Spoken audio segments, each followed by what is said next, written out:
오늘 우리에게 주시는 하나님의 말씀은 구약성경 아모스 8장 1절에서 14절까지의 말씀입니다. 구약성경 1281페이지 아모스 8장 1절에서 14절까지 전체 내용입니다. 내용이 좀 길지만 제가 한 절, 여러분 한 절 교독하겠습니다. 주 여호와께서 내게 이와 같이 보이셨느니라. 보라, 여름 과일 한 광주리이니라. 너가 말씀하되 아모스야, 내가 무엇을 보느냐? 내가 이르되 여름 과일 한 광주리입니다. 아멘. 여호와께서 내게 이르시되 내 백성 이스라엘의 빛이 이룰 줄 없은즉 내가 다시는 그를 용서하지 아니하리니. 그날의 궁전의 노래가 애곡으로 변할 것이며 곳곳에 시체가 많아서 사람이 잠잠히 그 시체들을 내어 버리리라. 주 여호와의 말씀이니라. 가난한 자를 삼키며 땅에 힘없는 자를 망하게 하는 자들아, 이 말을 들으라. 너희가 이르기를 월삭이 언제 지나서 우리가 곡식을 팔며 안식일이 언제 지나서 우리가 밀을 내게 할고 에바를 작게 하고 세계를 크게 하여 거짓 저울로 속이며 물건으로 힘없는 자를 사며 신 한편으로 가난한 자를 사며 찌꺼기를 밟자 하는도다. 여호와께서 야곱의 영광을 두고 맹세하시되 내가 그들의 모든 행위를 절대로 잊지 아니하리라 하셨나니. 이로 말미암아 땅이 떨지 않겠으며 그 가운데 모든 주문이 행하지 않겠느냐. 온 땅이 강에 넘침같이 솟아오르며 애굽 강같이 뛰어놀다가 낮아지리라. 주 여호와의 말씀이니라. 그날에 내가 해를 대낮에 지게 하여 백주의 땅을 캄캄하게 하며 너희 저희를 애통으로 너희 모든 노래를 애곡으로 변하게 하며 모든 사람에게 붉은 배로 허리를 동이게 하며 모든 머리를 개머리가 되게 하며 독자의 종으로 말미암아 애통하지 못하게 하며 결국은 곤고한 날과 같게 하리라. 주 여호와의 말씀이니라. 보라, 날이 이를지라. 내가 기근을 땅에 보내리니 양식이 없어 주림이 아니며 물이 없어 가람이 아니요 여호와의 말씀을 듣지 못한 기갈이라. 바람이 이 바다에서 저 바다까지 북쪽에서 동쪽까지 비틀거리며 여호와의 말씀을 구하려고 떠나다니도 얻지 못하리니. 그날에 아름다운 처녀와 젊은 남자가 다 갈아여 쓰러지리라. 사마리아에 제된 우상을 두고 맹세하여 이르기를 하나님의 신들이 살아있음을 두고 맹세하노라 하거나 부엘세바가 미하는 것이 살아있음을 두고 맹세하노라 하는 사람은 엎드러지고 다시 일어나지 못하리라. 아멘. 아멘. 무더운 여름철입니다. 오늘이 8월 31일이고 내일부터는 9월이 시작되는데 그럼에도 불구하고 날씨가 너무 덥습니다.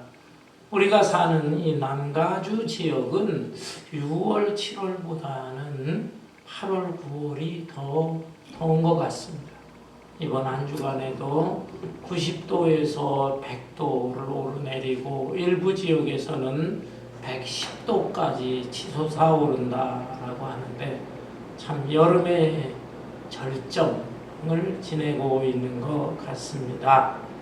그런데 이 여름에는 일하기도 어렵고 활동에 한계가 있는데 그렇지만 장점도 있습니다. 여름철에는 먹거리가 풍성한 것 같습니다. 특별히 여름 과일이 풍성해요. 수박이나 참외나 또 포도나 복숭아 등등 아주 먹거리 과일이 풍성한 계절인 것입니다. 그렇지만 또 생각해 보면 여름 과일들은 보관을 잘 못하면은 쉽게 상하거나 썩어서 버릴 수밖에 없습니다. 지난 주간에 제 안사람 사모가 마켓에 가서 복숭아 몇 개를 사왔어요. 저는 딱딱한 복숭아보다는 물컹한 복숭아가 더 좋거든요. 제 취향을 아니까 물렁물렁한 복숭아를 한 10개 정도 사온 것 같아요. 그걸 갖다 놓았는데 참 아주 3개나 너무 맛있게 잘 먹었습니다. 그리고는 보관해 두라 했거든요. 냉장고에 보관해 두었는데 그제 꺼내서 다시 먹으려고 하니까 다 상하고 절반쯤 썩어버린 거예요. 그래서 아니 이게 왜 이런가. 겉은 그런 대로 괜찮은데 속을 보니까 벌써 썩었어요. 냉장고에 보관을 했는데도 불구하고 그렇게 상하고 한 것입니다. 이렇게 여름 과일이라고 하는 것은 보기에 참 보암직도 하고 먹음직도 하고 탐스러울 만하고 하지만 쉽게 상하고 썩어버릴 수 있다라고 하는 단점이 있는 것입니다. 오늘의 본문 말씀은 하나님께서 아모스 선지자에게 환상을 통해 말씀으로 계시해 준 그런 놀라운 말씀인 것입니다. 이 아모스라고 하는 선지자는 BC 8세기경에 활동한 선지자예요. 남왕국 유다 왕국의 출신이지만 특이하게 북왕국 이스라엘을 향해서 말씀을 외친 선지자입니다. 정의로운 선지자, 정의로운 그런 메시지를 많이 전한 선지자로 알려져 있습니다. 이 당시에 북왕국 이스라엘은 여로보암 2세라고 하는 왕이 통치하고 있었는데 이 기간 동안에 나라가 아주 편안했어요. 여로보암 2세가 40년간 통치를 했는데 경제적으로도 크게 번창을 하고 특별히 이방인의 침략도 없고 너무너무 편안한 이런 시기였습니다. 그렇지만 이 사람들은 하나님을 제대로 경외하지 않았어요. 하나님의 말씀을 가슴에 새기면서 순종하지 않고 오히려 가나안 땅의 신 바알 신을 비롯한 각종 우상들을 섬기면서 지냈습니다. 또한 도덕적으로 사회적으로도 큰 죄를 많이 졌어요. 하나님께서 진노하셔서 이 아모스 선지자를 통해서 여러 가지 환상을 보여주시고 또 메시지를 전하게 하신 것입니다. 아모스에 보면은 이 아모스 선지자가 5가지 환상을 보았는데 그 중에 오늘 본문의 말씀은 4번째 환상인 것입니다. 이 아모스가 환상 중에 보는데 여름 과일이 한 광주리에 가득히 담겨져 있는 거예요. 그 모습을 보았을 때 얼마나 보기 좋았겠습니까? 환상 중에서도 참 보암직도 하고 탐스럽고 먹고 싶구나 기분이 좋았을 거예요. 그런데 그것이 오래가지 않아서 다 썩어버리게 되었다는 거예요. 여기 본문 1절부터 보면 주 여호와께서 내게 이와 같이 보이셨느니라. 보라 여름 과일 한 광주리니라. 그가 말씀하시되 아모스야 네가 무엇을 보느냐. 내가 이르되 여름 과일 한 광주리니이다 하매 여호와께서 내게 이르시되 내 백성 이스라엘의 끝이 이르렀은즉 내가 다시는 그를 용서하지 아니하리니. 여기에 2절에 보면 여름 과일 한 광주리를 보네요. 여름 과일은 히브리어로 카이츠라고 합니다. 히브리어로 카이츠. 그런데 묘하게도 끝이라고 하는 단어는 캐츠라고 해요. 캐츠. 그러니까 카이츠, 캐츠. 이게 단어가 비슷하잖아요. 음을 볼 때 비슷하는데, 아모스 선지자는 하나님의 계시를 받아서 이 비슷한 단어를 사용하면서 하나님의 심판의 메시지를 전하는 것입니다. 여름과일 풍성하지만 얼마 지나지 않아서 그것이 끝이다, 산하는 것이다, 썩어버린다. 그것처럼 이스라엘 백성들아, 너희들도 지금은 굉장히 풍요로운 생활하고 있지만 얼마 지나지 않아서 다 끝난다, 멸망을 당할 것이다, 이런 메시지를 전하고 있는 것입니다. 3절에 보니까 그날에 궁전의 노래가 애곡으로 변할 것이며 곳곳에 시체가 많아서 사람이 잠잠히 그 시체들을 내어버리리라. 주 여호와의 말씀이니라. 너무나 무섭고 끔찍한 예언의 말씀을 하고 있습니다. 그날의 궁전의 노래가 궁궐에서 그냥 기분 좋은 노랫소리, 흥겨운 노랫소리가 있었는데 그것이 다 애곡으로 통곡으로 변할 것이다. 전쟁이 일어난다 이 말이죠. 이 예언의 말씀처럼 오래 시간이 지나지 않아서 이방 족속 아수르라고 하는 족속이 북왕국 이스라엘을 쳐들어왔어요. 전쟁에서 패함으로 인해서 정말 시체들이 널려지고 장례를 제대로 할 수 없는 그렇게 비참한 처지가 되고 말았던 것입니다. 그렇다면 북왕국 이스라엘은 도대체 무슨 죄를 그렇게 졌을까? 그들이 지은 죄 구체적으로 살펴본다면, 첫째는 하나님 앞에 예배를 드리기는 드리되 형식적으로만 드렸어요. 마음에 없는 예배, 진실한 예배가 아닌 것입니다. 4절에 보면 가난한 자를 삼키며 땅에 힘없는 자를 망하게 하려는 자들아 이 말을 들으라. 너희가 이르기를 월삭이 언제 지나서 우리가 곡식을 팔며 안식일이 언제 지나서 우리가 밀을 내게 할고 에바를 작게 하고 세계를 크게 하여 거짓 저울로 속이며. 여기에 월삭 또 안식일 이런 단어가 나오죠. 월삭이 무엇입니까? 월삭이라고 하는 말은 매월 첫날을 말합니다. 매월 첫날. 구약의 율법에 의하면 매월 첫날 예배를 첫날 월삭 예배라고 하는 것입니다. 지난달에 대한 감사와 새 달에 대한 축복을 기대하면서 하나님께 제사를 드렸어요. 월삭의 제사. 이걸 본받아 가지고 현대 교회에도 월삭 예배다. 큰 교회들도 제가 몇 번 가봤는데 무슨 예배 월삭 예배라고 하는 게 있긴 있더라고요. 사실은 너무 구약을 따르는 것이죠. 구약. 신약 시대에 와서는 월삭 그 날짜를 딱 정해서 월삭 예배 드려야 할 이유가 없는데 또 이름을 붙이려고 하다 보니까 월삭 예배. 어쨌든 월삭 제사라고 하는 것이 있었습니다.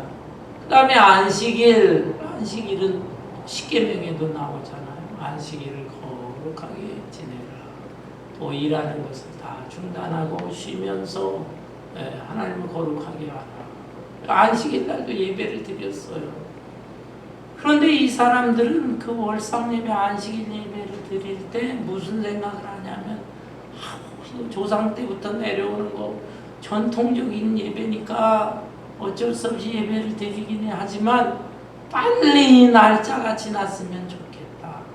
빨리 날이 지나고 내일부터 나가서 농사도 짓고 돈도 벌어야지. 이 월삭 예배, 안식일 예배 때문에 이게 돈 버는데 지장이 너무 많다. 이런 생각을 하는 것입니다. 그러면서 그냥 억지로 드리는 거예요.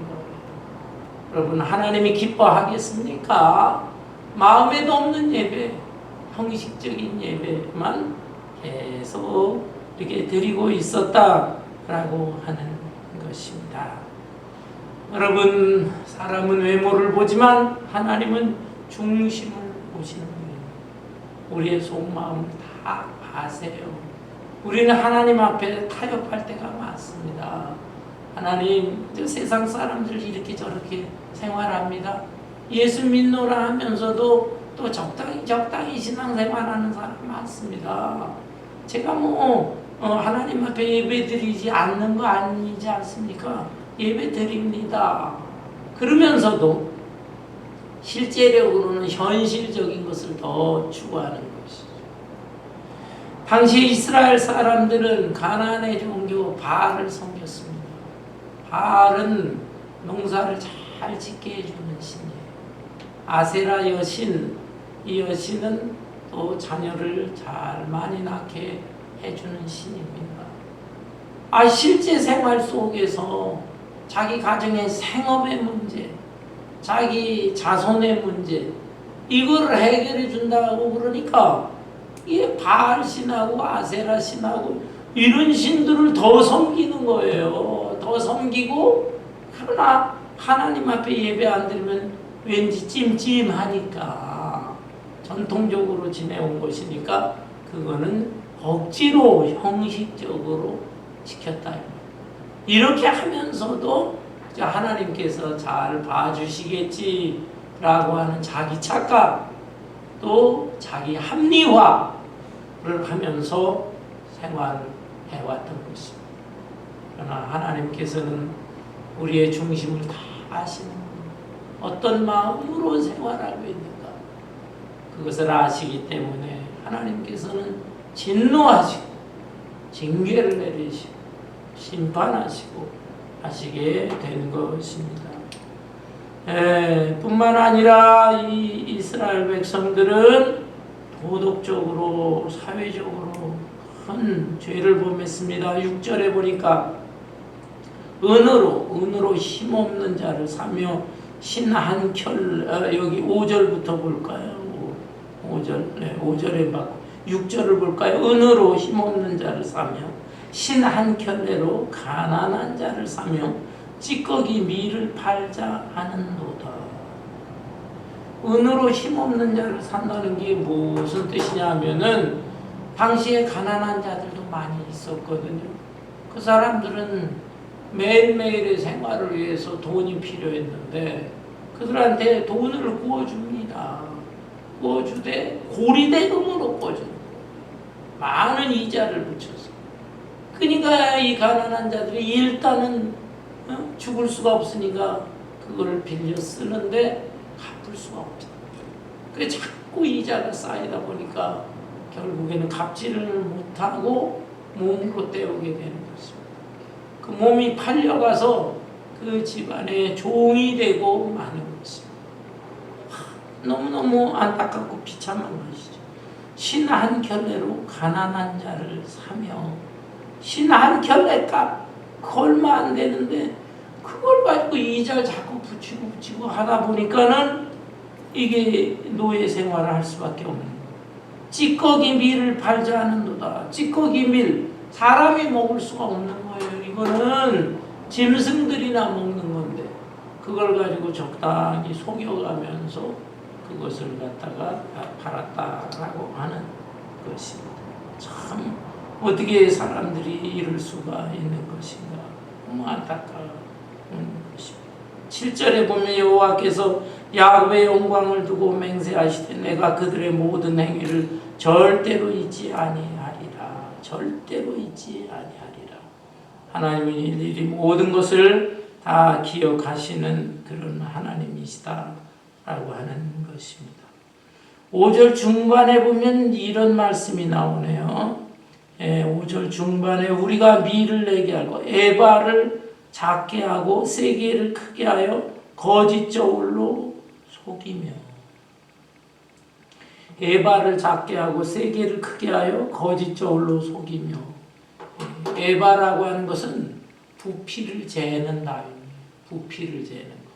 그리고 세바라는 것은, 세겔이라고 하는 것은 무게를 재는 단위입니다. 무게. 그래서 어떤 그릇을 통해서 부피를 재고, 또 저울을 가지고 무게를 다루고 하는데, 이런 것들을 다 속이면서 이득을 취하는 사람들이 있었습니다. 예. 제가 어린 시절 시골에서 생활을 했는데 가끔씩 어머니가 심부름을 시켜요. 저 앞집 쌀가게에 가서 쌀을 사오너라, 또 콩을 사오너라. 제가 심부름을 갑니다. 쌀집 아저씨가 쌀을 주는데 되박이라는 게 있어요. 되박. 그 다음에 또 좀 많은 양을 다루는 것, 그 통이 있어요. 한 말, 두 말. 근데 그걸 쌀을 그 통에다가 붓고, 그 다음에 방맹이로다가 겉을 싹 이렇게 눌러서 한 통이다 그러고선 제 푸대에다가 넣어주거든요. 그러는데 우리 어머니는 너무너무 잘 알잖아요. 예. 어른들이 가게 되면은 어른들 돈이 있으니까 그 쌀을 넣고서 그 방맹이를 꽉 눌러요. 그러면은 쌀이 밑으로 내려가면서 가득 찹니다. 근데 어린 아이가 왔다고 그것을 방맹이를 꽉 누르지를 않고 살짝 이렇게 가볍게 해요. 그러면은 쌀이 밑으로 가득 차지를 않아요. 그 집에서 우리 어머니는 늘 음식 준비를 하니까 알잖아요. 저를 시켰을 때, 야, 이게 쌀이 적게 왔구나 알아요. 때로는 정육점에 가서 소고기 한 근 두 근 사오는데 이 저울을 속이는 사람도 있지만 저울은 또 가끔씩 이렇게 조사가 나오니까 눈금을 속일 수가 없잖아요. 그 대신 고기에다가 그냥 비계 덩어리를 싹 숨겨가지고 그걸 가지고 싸서 주는 경우도 있어요. 그렇게까지 하면서 그거 알량하게 몇 푼이나 이익을 받겠다고 그렇게 장사하는 사람들이 있었습니다. 근래에는 어떤가? 근래에 또 다양한 수법을 가지고 이렇게 거짓말로 속이는 경우 얼마나 많습니까? 제가 처음 유학생으로 와서 차를 하나 사는데 중고차를 샀어요. 예, 중고차 저하고 이렇게 친척이지만 크리스안 장로님이 데리고 가 소개를 했습니다. 일제차가 좋다는 거. 보니까 49,900마일을 뛰었어. 5만 마일도 안 뛴 거니까 좋은 차라고. 그래서 저는 아무것도 알지 못하니까 그때 그래도 꽤 큰 돈을 내고 그걸 샀습니다. 샀는데 웬걸 와가지고 한두 주 만에 고장나기 시작을 하는데 견딜 수가 없어요. 이거 가서 고치면 또 한두 주 그냥 아주 얼마나 속을 새기는지 몰라. 1년 이상 가져요. 애를 먹이는데 마침 제 아파트 옆집 아파트에 그 미케닉 한 사람이 이사를 와서 살게 됐어요. 그 미케닉한테 내 차 좀 봐달라고. 이거 중고차 샀는데 5만도 안 뛴 차인데 왜 이렇게 속을 새기는지 모르겠다. 그 사람이 다 조사를 했더니 고개를 흔드는 거예요. 왜 뭐가 문제냐 그랬더니 엔진을 받쳐주는 그 고무가 있는데 그 고무가 다 달아졌다. 이 고무가 달아질 정도는 이건 10만 마일 이상을 안 뛰고서는 안 된다. 아마도 maybe 한 바퀴 돌린 것 같다. 한 바퀴 돌리는 게 뭐예요? 14만 9천 마일짜리를 갖다가 이렇게 아유 그때 그 기억이 아직도 남아 있습니다. 그냥 너무너무 차 때문에 고생을 많이 했어요. 어떤 사람은 얘기저기 그러니까 설렁탕 집을 하는데 설렁탕 그 국물에다가 풀임을 넣는데 풀임을 뽀얗게 겉으로 볼 때는 이 고기 국물이 잘 우려내가지고 이게 보기도 좋고 맛있게 생겼는데 그런 걸 다 거기다 타가지고서는 판다 그런 얘기도 들었습니다. 여러분 이런 방법을 통해서 사람을 속일 수 있을지는 모르지만 하나님의 눈을 속일 수는 없습니다. 하나님은 이 모든 것을 다 아시고 이에 따르는 진노와 심판을 내리시게 된 것입니다. 당시에 북왕국 이스라엘 백성들은 하나님 앞에 예배를 드리는 것도 진실한 마음 없이, 그리고 사회생활을 할 때에도 사람과의 관계 속에서 이렇게 거짓과 속임수로 자신의 이득만을 챙기고 어렵고 힘없는 사람들을 누르고 그들을 오히려 자기의 노예로 삼고 이런 생활을 하고 있었다. 그래서 하나님께서 크게 진노를 하시는데, 하나님의 그 진노의 방법이 무엇입니까? 7절부터 보면 여호와께서 야곱의 영광을 두고 맹세하시되 내가 그들의 모든 행위를 절대로 잊지 아니하리라. 하나님이 단호하게 말씀하셨어요. 야곱의 영광을 두고 맹세하신다. 야곱의 영광이 무엇입니까? 야곱은 이스라엘의 다른 이름이에요. 이스라엘 백성들의 영광, 이스라엘의 영광은 오직 하나님 한 분이십니다. 그 이스라엘 백성들이 맹세를 할 때에 가장 확실한 맹세는 우리 하나님의 이름을 두고 맹세한다. 이게 그냥 가장 확실한 맹세인데, 여호와 하나님은 하나님보다 더 높은 분이 없잖아요. 하나님 자신이 최고인데, 그래서 하나님은 야곱의 영광, 곧 자기 자신의 이름을 두고 맹세한다. 이렇게까지 하면서 너희들의 행한 그 모습과 행위, 그걸 내가 잊지 않으리라. 잊지 않고 벌을 내리시겠다라는 거예요. 8절에 보면 이로 말미암아 땅이 떨지 않겠으며, 이로 말미암아 땅이 떨지 않겠으며 그 가운데 모든 주민이 애통하지 않겠느냐. 그러니까 땅이 떤다는 뜻이죠. 땅이 엄청나게 떨게 될 것이다. 지진이 일어나는 것을 이렇게 표현한 것 같습니다. 그리고 모든 주민이 애통하지 않겠느냐. 지진으로 많은 사람들이 죽어가게 되는 것 같습니다. 그리고 온 땅이 강에 넘친같이 솟아오르면, 강이 막 솟아오른대요. 애국강같이 뛰놀다가 나자리, 막 강물이 막 치솟아 올랐다가 내려앉고 솟아 내려앉고, 이거는 뭐 쓰나미 현상, 오늘날의 바다 해일 현상, 이런 거 비슷한 것 같습니다. 이런 재앙이 닥칠 것이다.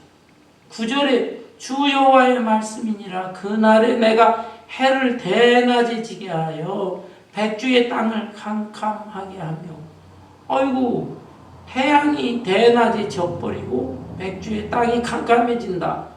일식현상이 일어나는 것 같습니다. 이러한 현상들, 천재지변이 일어나는 것인데, 이러한 것들은 꼭 하나님이 진노하셔서 벌을 주기 위해서 이렇게 하신다고 보기는 어렵습니다.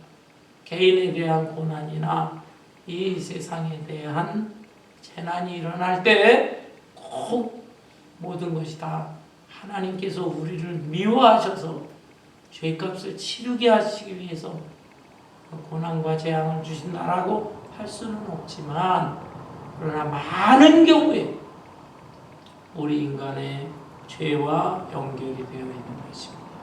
그 죄를 보고 하나님이 정신 차릴 수 있도록 그렇게 깨우쳐 주시고 심판을 내리시고 하는 것이다. 엄청난 재앙이 닥치게 될 것이다. 그래서 10절에 보면 너희 절기를 애통으로, 절기, 이거는 아주 명절이에요. 축제가 있어야 되는데 애통으로 변할 것이다.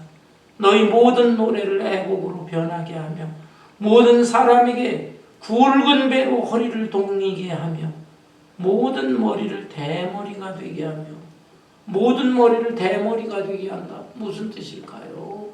이것은 자기 가정에 우환이 생겼을 때, 특별히 자기 자녀가 죽는다든지 하는 크나큰 슬픔이 있을 때, 이스라엘 사람들은 머리를 밀어가지고 대머리를 만들면서 하나님 앞에 통곡을 하면서 슬퍼하는 표현을 했다. 이런 날이 오게 될 것이다. 너희 머리를 다 대머리로 밀게 되는 날이 오게 될 것이다. 독자의 죽음으로 말미암아 애통하듯 하게 하며 결국은 곤고한 날과 같게 하리라. 하나님께서 모든 것을 다 내려다보시면서 우리의 마음과 행위를 다 하시고 이 무서운 심판을 내리시게 된다 하는 것이죠. 그런데 이 하나님의 심판 중에서 가장 무서운 심판이 무엇일까요? 그것은 하나님의 말씀을 듣지 못하게 되는 심판이다 라는 것입니다. 여기 11절에 보니까 주 여호와의 말씀이니라. 보라 날이 이를지라. 내가 기근을 땅에 보내리니 양식이 없어 주림이 아니며 물이 없어 가람이 아니요 여호와의 말씀을 듣지 못한 기갈이라. 하나님께서 하나의 재앙으로서 굉장한 기근이 불어닥치게 됩니다. 근데 그때는 양식이 없어서 굶주리는 것도 아니고 물이 없어 목마르는 것도 아니다. 하나님의 말씀을 듣지 못하는 굶주림과 갈증을 느끼게 될 것이다. 그것을 말씀하는 것입니다. 하나님의 말씀이라고 하는 게 그렇게 정말로 소중한 것인가? 여러분, 하나님의 말씀 없어도 얼마든지 사는 것 같잖아요. 하나님의 말씀보다는 세상의 양식이 더 중요하고 세상의 음료가 더 중요하고 세상에서 먹고 살고 하는 게 더 중요하고 세상에서 사람들하고 어울리면서 거기에서 뭔가 좀 이득도 유익도 없고 그게 더 중요한 것처럼 느껴진다. 그러나 그렇지 않습니다. 평상시에는 잘 몰라요. 그렇지만 고난의 때가 되게 되면 하나님의 말씀이 그리워지는 것입니다. 그리워져. 이 세상 누구를 통해서도 위로를 받을 수가 없어요. 세상의 어떠한 것을 통해 희망을 가질 수가 없어요. 평안할 때도 그렇습니다. 잘 먹고 잘 사는 거 그것도 계속되게 되면 권태로워요. 권태로워. 그것이 내 삶에 만족을 주지 못해요. 우리 인생은 어떤 존재냐? 재미로만 사는 존재가 아니에요. 의미를 가져야 살 수 있는 존재다 이 말이에요. 재미만을 추구한다고 해서 의미가 없을 때 마음이 너무 허전하고 니힐리즘, 허무주의에 빠지고 마는 것입니다. 인간은 영적 존재이기 때문에 하나님과 교제해야 되고 하나님의 살아있는 말씀, 그 말씀을 들어야 되는데 그 말씀을 듣지 못하는 때가 오게 될 것이다 하는 것입니다. 여기 본문 12절에 보니까 사람이 이 바다에서 저 바다까지 북쪽에서 동쪽까지 비틀거리며 여호와의 말씀을 구하려고 돌아다녀도 얻지 못하리니 그날의 아름다운 처녀와 젊은 남자가 다 갈아여 쓰러지리라. 사람들이 돌아다니기는 하는데 비틀거리면서 돌아다닌다. 사람들이 비틀거리는 경우는 어느 때 비틀거립니까? 먹을 것을 제대로 먹지 못할 때 힘이 없어서 걷다가 비틀거리죠. 또 술 마신 사람들이 비틀비틀거려. 또 그 다음에 몸에 병이 있을 때도 제대로 걷지를 못해서 비틀비틀거리게 됩니다. 그런데 영적으로 볼 때, 영적으로 하나님의 말씀을 먹지 못해서 인생의 올바른 길을 찾지 못해서 비틀거리는 때가 오게 될 것이다. 젊은 처녀 또 젊은 남자들 인생의 황금기 가장 기운이 있고 싱싱하고 활기찬 이들도 비틀거리면서 제대로 몸을 가누지 못할 때가 오게 될 것이다. 하나님의 말씀을 받지 못하면 이렇게 되고 만다라고 하는 것입니다. 여러분, 제가 그 뉴스를 통해서 들어봤어요. 유튜브에 뭐 별의별 유튜브가 다 있는데 먹방 유튜브라는 게 먹방 유튜브. 음식을 자기가 먹고 싶은 거를 다 먹어도 살이 찌지 않는다라는 거예요. 아유, 어떤 그 먹방 유튜버 하는 이 여자 아가씨가 나오는데 아주 인물도 좋고 몸매도 가날프고, 근데 먹는 걸 보니까 그냥 짜장면 뭐 짬뽕 아예 10그릇 20그릇은 그냥 다, 근데 전혀 살이 찌지를 않는 거예요. 저게 어떻게 된 거냐. 사람들이 막, 근데 이 먹방 유튜버들이 꽤 많아요. 그 사람들의 조회수를 보니까요 몇백만 명이고, 어떤 사람은 탑 클래스는 1000만 명이 넘는 거예요. 사람들의 관심이 거기 있는 것입니다. 어떻게 하면 먹고 싶은 거 시큼 먹고 맛있는 거 시큼 먹으면서도 건강을 유지하고 몸매를 예쁘게 잘 유지하면 할 수 있을까? 나도 그렇게 했으면 좋겠어. 먹고 싶은 거 먹고 재미있게 살고 그러면서도 몸매는 아름답고 예쁘고, 이게 얼마나 좋아. 그러니까 그냥 수백만 명, 1000만 명씩 구독자가 있는 거 아니겠습니까? 그런 데는 관심이 많은데 하나님의 살아있는 말씀, 이 말씀에 대해서는 관심을 갖지 못하는 시대가 바로 아모스 시대요, 오늘날의 시대가 아닌가 생각합니다. 우리가 TV 들면은 기독교 방송에 유명한 목사님들 설교 나오고, 라디오 뭐 그 다음에 뭐 스마트폰, 인터넷 너무너무 많아요. 말씀의 홍수 시대. 그런데 왜 말씀이 없는가? 말씀이 왜 없을까요? 여러분, 홍수가 나게 되면은 뭐 물건, 집도 떠내려가 물건도 떠내려가, 또 바다에서 배를 타고 가다가 방향을 잡지 못하고 배가 고장나 표류할 때가 있어. 그런데 온 지천에 전부 다 물이고 다 바다. 그런데 그런 상황 속에서 제일 중요한 것이 무엇입니까? 물이 중요하다는 거예요.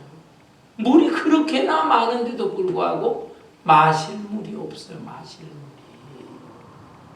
그 오늘날에도 말씀의 홍수 시대인 것 같지만은 사실은 말씀의 갈증을 느끼고 있다라는 것. 말씀을 들을 때 말씀의 세상적인 그 철학이 섞여 돌아가는 그런 말들도 많고요. 그 다음에 우파, 좌파에 속해가지고 말씀을 전하는 사람들도 있습니다. 하나님의 말씀이 순수하게 전해지는 게 아니라 정치적인 메시지가 전해지고 있다라고 하는, 이것을 여러분 잘 분별해야 됩니다. 그리고 또 훌륭한 목사님들의 말씀도 있어요. 그런 말씀은 꼭 귀담아 듣고 마음속에 간직을 해야 되는데, 그냥 그 말씀 듣는 자체가 싫어서 그냥 그 말씀을 거부하고 그저 나는 나대로 내 생각, 내 사고방식대로 살아가는 것이 오늘날 세상 사람들의 모습일 뿐만 아니라 믿는 사람들 중에서도 매일같이 이렇게 살아가고 있는 것 같습니다. 그렇기 때문에 하나님의 말씀을 참으로 받아들이지를 못하면서 살아가게 되는 것이에요. 실제로는 전혀 세상적인 가치관을 가지고 살아갑니다. 14절에 사마리아에 죄된 우상을 두고 맹세하여 이르기를 바나대의 신들이 살아있음을 두고 맹세하노라 하거나, 부엘세바가 위하는 것이 살아있음을 두고 맹세하노라 하는 사람은 엎드러지고 다시 일어나지 못하리라. 단이라고 하는 지역, 부엘세바라고 하는 지명 이름이 나오네요. 이스라엘 땅은 어떻게 되어 있느냐? 제일 북쪽에 있는 큰 도시 단이라고 하는 도시가 있어요. 또 이스라엘의 제일 남쪽에 있는 큰 도시가 부엘세바인 것입니다. 그래서 단에서 부엘세바에서 단까지 성경을 읽다 보면 이런 표현들이 나와요. 곧 이스라엘 전체라고 하는 의미다라는 것입니다. 그런데 이스라엘 전체 하나님보다는 우상을 섬기는 사람들로 가득 차 있었다라는 거예요. 그리고 단이라고 하는 지역에는 실제로 금송아지 만들어 놓고 저 금송아지가 우리를 부자 되게 만든다. 부엘세바는 성지였어요. 성지. 하나님을 잘 섬기고 예루살렘에 성전이 있었지만 부엘세바에는 산당을 지어서 거기서라도 하나님 앞에 기도도 하고 그렇게 지냈는데 그 부엘세바의 산당들이 다 우상을 섬기는 산당으로 바뀌어졌다라고 하는 것입니다. 그래서 전통적으로 하나님을 섬긴다고는 하지만 실제적으로는 단에는 금송아지 앞에서 맹세하고 부엘세바에는 우상 앞에서 맹세하면서 이들이 우리를 잘 살게 해줄 것이다. 이런 생각으로 살아가는 사람들에게는 하나님께서 심판하실 것이다 라고 하는 말씀이에요. 여러분 16세기 말에서 17세기 초중반까지 활동한 사람 중에 청교도 목사님 존 로저스 목사님이라고 하는 분이 있습니다. 그 청교도 시대의 설교자들은 굉장히 그 순수한 말씀 그리고 강력한 말씀을 전하기도 했습니다. 한 번은 이제 존 로저스 목사님이 그 예배에 참석한 성도들이 예배는 참석하지 하나님의 말씀을 등한히 하는 것 같으니까 이렇게 설교를 했어요. 설교를 하면서 하나님의 흉내를 냅니다. 하나님의 흉내. 너희들은 들어라. 너희들이 성경 말씀에 관심이 없구나. 하나님의 말씀에 관심이 없으니 내가 성경을 거두어 가겠노라. 이렇게 하나님의 음성을 흉내내서 설교했어요. 그리고 이번에는 일반 그 성도들의 흉내를 내서 대답을 합니다. 하나님이여 결코 그렇게 하지 마옵소서. 우리에게 하나님께서 재산을 빼앗아가도 좋습니다. 우리에게 건강을 빼앗아가도 좋습니다.